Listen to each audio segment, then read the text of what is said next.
খুলনায় কোরবানি ঈদে খামারিরা গরু প্রস্তুত করেছে। তারা এবার প্রাণী সম্পদের ডাক্তারদের তত্ত্বাবধানে এবার তারা ভালো গরু প্রস্তুত করেছে। প্রাণী সম্পদের ডাক্তাররা গরুর রোগ নির্ণয় এবং কী ধরনের খাবার দিলে গরুর ওয়েট বাড়বে সেই বিষয়ে সাধারণ প্রান্তিক খামারিদের পরামর্শ দিয়েছে এবং এই প্রান্তিক খামারিরা তাদের কথা মতো গরু প্রস্তুত করে তারা এবার বড় গরু, মাঝারি গরু এবং ছোট গরু প্রস্তুত করেছে। এবার কোরবানি ঈদে বড় গরুর সাথে সাথে ছোট গরুরও বেশি চাহিদা হবে বলে বার্তা পাওয়া যাচ্ছে। আর কয়েকদিন পর কোরবানি ঈদ, সেই ঈদে বিভিন্ন হাটে এই গরুগুলো যাবে। এখন কোরবানি দিতে ইচ্ছুক তারা এই গরুগুলো খামারে এসে দাম দর করছে এবং বেচা কেনার জন্য তারা গরু ক্রয় করছেন। খামারিরা বলছেন এবার লাইভ হিসাবে তারা গরু বিক্রি করবেন। যেমন বড় গরুর কেজি 550 থেকে মাঝারি গরুর 450 টাকা কেজি দরে বিক্রয় করবে। এখানে আমি যে খামারে আছি, খামারি এখানে একটি গরুকে বিশেষভাবে তত্ত্বাবধান করে গরুটি প্রস্তুত করেছে। সেই গরুটির নাম দিয়েছে জো বাইডেন।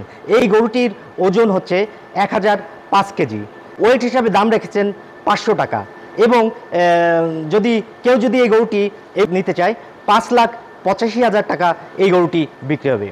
আমি যে খামারে আছি এই খামারটির নাম বিসমিল্লাহ এগ্রো খামার। এটি খুলনা জেলখানা, নতুন জেলখানার পিছনে এই খামারটি। এছাড়া এখানে যে অসংখ্য গরু আছে, যে গরুর নাম রেখেছে কালো মানিক, বাংলার টাইগার, খুলনার এরশাদ শিকদার এবং বিভিন্ন নামে ক্রেতাদের আকর্ষণীয় করার জন্য এই নাম দিয়ে গরুগুলো আগামীতে বাজারে আনবে।